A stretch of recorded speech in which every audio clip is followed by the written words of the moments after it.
300 আসনেই তো আমাদের নেতাকর্মীদের একটাই দাবি, আমরা 17 বছর কষ্ট করেছি, এখন আমরা দলের প্রার্থী চাই।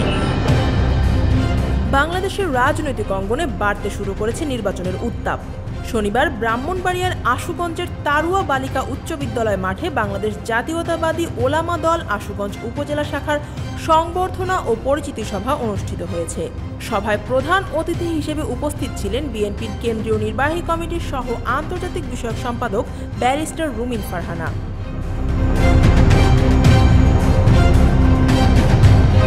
তিনি বলেন, আমরা 17 বছর কষ্ট করেছি, 300 আসনেই আমরা দলের প্রার্থী চাই।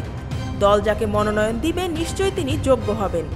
তবে একই সঙ্গে আমার নেতাকর্মীরা আমাকে যে অনুরোধ জানাবে তাদের প্রাণের দাবি আমার শুনতে হবে।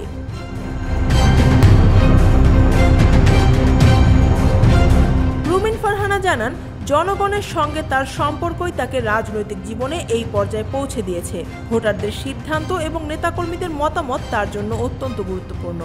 তিনি বলেন, আমি জনগণের সঙ্গে ছিলাম, আছি ও জনগণের সঙ্গে থাকব। আমার ভোটাররা যে সিদ্ধান্ত দিবে তার সঙ্গে আমি থাকব।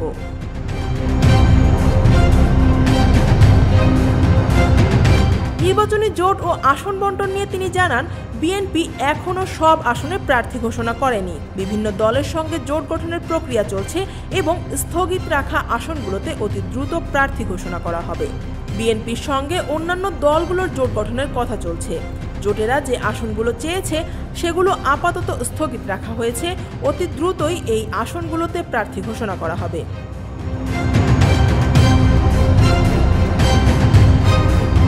সভায় সভাপতিত্ব করেন তারুয়া ইউনিয়ন বিএনপির সহ সভাপতি মোহাম্মদ তোফাজ্জল হোসেন সাইমুল্লাহ। অনুষ্ঠানের উদ্বোধন করেন ব্রাহ্মণবাড়িয়া ওলামা দলের আহ্বায়ক মাওলানা ইসহাক মিয়া। প্রধান বক্তার বক্তব্য দেন সদস্য সচিব Maulana Yahya Masud. News desk, Dhaka watch.